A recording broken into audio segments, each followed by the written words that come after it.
ಸ್ನೇಹಿತರೆ, ನೀವು ಹಾಂಟೆಡ್ ಹೌಸ್ಗಳ ಬಗ್ಗೆ ಕೇಳಿರ್ತೀರ, ಹಾಂಟೆಡ್ ಹಾಸ್ಪಿಟಲ್ ಬಗ್ಗೆ ಕೇಳಿರ್ತೀರ, ಹಾಂಟೆಡ್ ಸ್ಮಶಾನಗಳ ಬಗ್ಗೆನೂ ಕೇಳಿರ್ತೀರ. ಆದರೆ ನಾನಿವತ್ತು ನಿಮಗೆ ಹೇಳಕ್ಕೆ ಬಂದಿರೋದು ಹಾಂಟೆಡ್ ರೋಡ್ಗಳ ಬಗ್ಗೆ.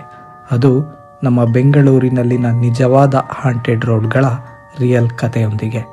ನಮ್ಮ ಲಿಸ್ಟ್ನ ಕೊನೆಯ ರೋಡಂತೂ ನೀವು ಊಹೆನೂ ಮಾಡಿರಲ್ಲ. ಸೊ ಇನ್ಯಾಕೆ ತಡ, ಬನ್ನಿ ಕತೆ ಶುರು ಮಾಡೋಣ. ಸಬ್ಸ್ಕ್ರೈಬ್ ಬಟನ್ ಒತ್ತೋದ್ರ ಮೂಲಕ. NH4 highway. ಸ್ನೇಹಿತರೆ, ನಮ್ಮ ಭಾರತದ ಹೈವೇಗಳಲ್ಲಿ ವರ್ಷಕ್ಕೆ ಸಾವಿರಾರು ರಸ್ತೆ ಅಪಘಾತಗಳು ಆಗ್ತಾ ಇರ್ತವೆ. ಮತ್ತು ಹಾಗೆ ರಸ್ತೆ ಅಪಘಾತದಲ್ಲಿ ಸತ್ತವರ ಆತ್ಮ ಈ ರಸ್ತೆಯನ್ನು ಹಾಂಟ್ ಮಾಡ್ತಿದೆ ಅಂದರೆ ಅದು ನಂಬಲೇಬೇಕಾದ ಸತ್ಯ. ಅದೇ ಕ್ಯಾಟಗರಿಗೆ ಸೇರುವ ಒಂದು ಹೈವೇ ಬೆಂಗಳೂರಿನಿಂದ ಮಹಾರಾಷ್ಟ್ರದ ಪುಣೆಗೆ ಸಂಪರ್ಕಿಸುವ ನ್ಯಾಷನಲ್ ಹೈವೇ 4.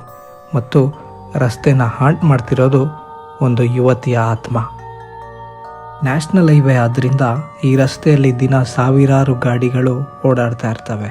ಹೀಗೆ ಇರಬೇಕಾದ್ರೆ ಒಂದು ಕತ್ತಲಿನ ರಾತ್ರಿ ಸಮಯದಲ್ಲಿ ಒಬ್ಬ ವ್ಯಕ್ತಿ ತಮ್ಮ ಕಾರಿನಲ್ಲಿ ಒಬ್ಬರೇ ಈ ರಸ್ತೆಯಲ್ಲಿ ಚಲಿಸ್ತಾ ಇರ್ತಾರೆ.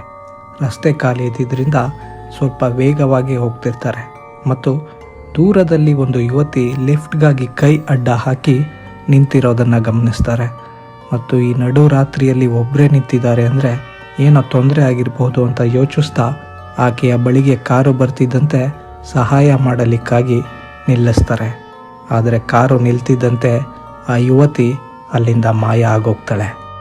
ಕಾರು ಚಲಾಯಿಸ್ತಿದ್ದ ವ್ಯಕ್ತಿ ಗಾಬರಿಯಿಂದ ಆಚೆ ಈಚೆ ನೋಡಿ ಏನಾಯಿತು ಅಂತ ಯೋಚನೆ ಮಾಡ್ತಿರುವಾಗಲೇ ಆ ಯುವತಿ ಮತ್ತೆ ಕಾರಿಂದೆ ಪ್ರತ್ಯಕ್ಷ ಆಗಿ ವಿಕೃತವಾಗಿ ನಗೋಕ್ಕೆ ಶುರು ಮಾಡ್ತಾಳೆ. ಮತ್ತು ಕಾರ್ ಚಾಲಕ ಇದರಿಂದ ಹೆದರಿ ಅಲ್ಲಿಂದ ಜೋರಾಗಿ ಕಾರ್ ಚಲಾಯಿಸ್ಕೊಂಡು ತಪ್ಪಿಸ್ಕೊಳ್ತಾನೆ. ಇದೇ ರೀತಿಯ ಅನುಭವ ಈ ರಸ್ತೆಯಲ್ಲಿ ಸುಮಾರು ಜನಕ್ಕೆ ಆಗಿದೆ ಮತ್ತು ಆಗ್ತಾನೂ ಇದೆ. ಹೊಸಕೋಟೆ ರಸ್ತೆ. ಬೆಂಗಳೂರಿನಿಂದ ಕೋಲಾರ ಕಡೆ ಓಡಾಡೋರಿಗೆ ಈ ರಸ್ತೆ ಚಿರಪರಿಚಿತ. ಹೊಸಕೋಟೆ ಇನ್ನೇನು ಸಮೀಪಿಸ್ತಾ ಇದೆ ಎನ್ನುವಾಗ ಈ ಜಾಗದಲ್ಲಿ ರಸ್ತೆಯ ಎರಡೂ ಕಡೆನೂ ಸ್ಮಶಾನ ಇದೆ. ಇಲ್ಲಿ ತುಂಬ ಜನಕ್ಕೆ ಎಕ್ಸ್ಪೀರಿಯನ್ಸ್ ಆಗಿರುವ ಹಾಗೆ ಇಲ್ಲಿ ಹಾಂಟ್ ಮಾಡ್ತಿರೋದು ಒಂದು ಅಜ್ಜಿಯ ಆತ್ಮ. ಈ ಘಟನೆ ನಡೆದದ್ದು ಒಂದು ದಿನ ರಾತ್ರಿ ಸುಮಾರು 11ರ ವೇಳೆಗೆ.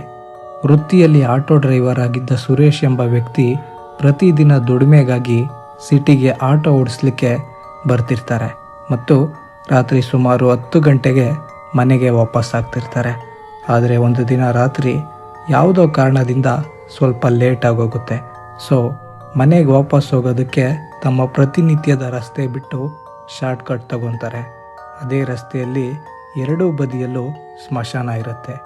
ಹೀಗೆ ಆಟೋದಲ್ಲಿ ಹೋಗ್ತಾ ಇರಬೇಕಾದ್ರೆ ಅದೇ ಸ್ಮಶಾನದ ಎದುರಿಗೆ ಒಬ್ಬರು ಅಜ್ಜಿ ಕೈಯಲ್ಲಿ ಬ್ಯಾಗ್ ಹಿಡಿದು ನಿಂತಿರ್ತಾರೆ ಮತ್ತು ಆಟೋ ನೋಡ್ತಿದ್ದಂತೆ ಕೈ ಅಡ್ಡ ಹಾಕ್ತಾರೆ. ವಯಸ್ಸಾದ ಅಜ್ಜಿ ಆದ್ದರಿಂದ ಹೋಗೋ ದಾರಿಯಲ್ಲೇ ಬಿಟ್ಟು ಹೋಗೋಣ ಅಂತ ಅಜ್ಜಿಯ ಬಳಿ ಆಟೋ ನಿಲ್ಲಿಸ್ತಾರೆ. ಆಗ ಅಜ್ಜಿ ಕಾಸಿಲ್ಲದೆ ಒಬ್ಬಳೇ ನಡೆದುಕೊಳ್ತಾ ಹೋಗ್ತಾ ಇದ್ದೀನಿ ಅಂತ ಹೇಳಿ ಸ್ವಲ್ಪ ಮುಂದೆ ಯಾವುದಾದ್ರು ಜನ ಇರೋ ಜಾಗದಲ್ಲಿ ಡ್ರಾಪ್ ಮಾಡಪ್ಪ ಅಂತ ಸಹಾಯ ಕೇಳ್ತಾರೆ. ಮತ್ತು ಹೇಗೋ ಹೋಗೋ ದಾರಿಯಲ್ಲಿ ಅಲ್ವಾ ಅಂತ ಒಪ್ಪಿ ಸುರೇಶ್ ಅಜ್ಜಿಗೆ ಗಾಡಿ ಹತ್ತಲಿಕ್ಕೆ ಹೇಳ್ತಾರೆ. ಆದರೆ ಅಜ್ಜಿ ಸುರೇಶ್ರನ್ನ ಕೆಳಗೆ ಇಳಿದು ಬಂದು ಹತ್ತಲಿಕ್ಕೆ ಸಹಾಯ ಮಾಡು ಅಂತ ಕೇಳ್ಕೊಳ್ತಾರೆ. ಇದರಿಂದ ಅನುಮಾನಗೊಂಡ ಸುರೇಶ್ ಅದಕ್ಕೆ ಒಪ್ಪದೆ ನಾನು ಗಾಡಿಯಿಂದ ಇಳಿಯಲ್ಲ, ನೀವೇ ಹತ್ತಿ, ಇಲ್ಲ ಅಂದರೆ ಬಿಡಿ ಅಂತಾರೆ.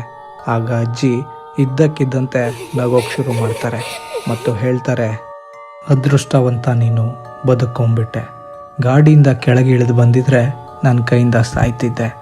ಗಾಡಿಯಲ್ಲಿನ ದೇವರ ಮೂರ್ತಿಗಳ ಕಾರಣದಿಂದ ನಾನು ಒಳಗೆ ಬರಲಿಕ್ಕಾಗಲಿಲ್ಲ ಅಂತ ಹೇಳಿ ಮಾಯ ಆಗೋಗ್ತಾರೆ ಮತ್ತು ಸುರೇಶ್ ಗಾಬರಿಯಿಂದ ಅಲ್ಲಿಂದ ತಪ್ಪಿಸ್ಕೊಳ್ತಾರೆ. MG road. ಆಶ್ಚರ್ಯ ಆದರೂ ನಿಜ ಸ್ನೇಹಿತರೆ. ಶಾಪಿಂಗ್ ಮತ್ತು ಪಾರ್ಟಿಗಳಿಗೆ ಫೇಮಸ್ ಆದ ಬೆಂಗಳೂರಿನ MG ರೋಡ್ ಒಂದು ಆತ್ಮದ ಕತೆಗೂ ಕೂಡ ಫೇಮಸ್. MG ರೋಡ್ನ ಒಂದು ಕಾಲ್ ಸೆಂಟರ್ನಲ್ಲಿ ಕೆಲಸ ಮಾಡ್ತಿದ್ದ ಯುವತಿ ಒಂದು ದಿನ ತಮ್ಮ ಕೆಲಸ ಮುಗಿಸಿ ರಸ್ತೆ ಬದಿಯಲ್ಲಿ ಒಬ್ಬರೇ ನಡ್ಕೊಂಡು ಹೋಗ್ತಾ ಇರ್ತಾರೆ.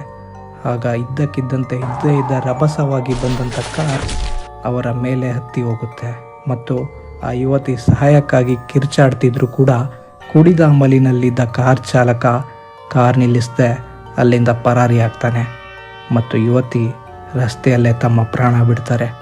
ಅವತ್ತಿನಿಂದ ಪ್ರತಿ ವರ್ಷ ಯುವತಿ ಪ್ರಾಣ ಬಿಟ್ಟ ದಿನ ಅದೇ ಸಮಯಕ್ಕೆ ಸರಿಯಾಗಿ ಆಕೆಯ ಆತ್ಮ ಸಹಾಯಕ್ಕಾಗಿ ಕಿರುಚಾಡುವ ಶಬ್ದ ಕೇಳಿಬರುತ್ತೆ. ಇದು ಅಲ್ಲಿನ ಜನರನ್ನು ಭಯಪಡಿಸುವುದರ ಜೊತೆಗೆ ಎಮೋಷ್ನಲ್ ಕೂಡ ಮಾಡುತ್ತೆ. ಬದುಕುವ ಆಸೆಯಲ್ಲಿ ಸತ್ತ ಜೀವಗಳು ಇವತ್ತಿಗೂ ಆ ರಸ್ತೆಯಲ್ಲಿ ಜೀವಿಸ್ತೇವೆ ಮತ್ತು ಸಹಾಯಕ್ಕಾಗಿ ಜನಗಳಿಗೆ ಕಾಣಿಸ್ಕೊಳ್ತಾ ಇವೆ. ಇದಾಗಿತ್ತು ಇವತ್ತಿನ ವಿಡಿಯೋ. ಹೋಪ್ ನಿಮಗೆ ಇಷ್ಟ ಆಗಿದೆ ಅಂತ. ಇನ್ನೊಂದು ವಿಡಿಯೋದಲ್ಲಿ ಮತ್ತೊಂದು ರಿಯಲ್ ಹಾಂಟೆಡ್ ಸ್ಟೋರಿ ಒಂದಿಗೆ ಮತ್ತೆ ಸಿಗೋಣ. ಧನ್ಯವಾದಗಳು.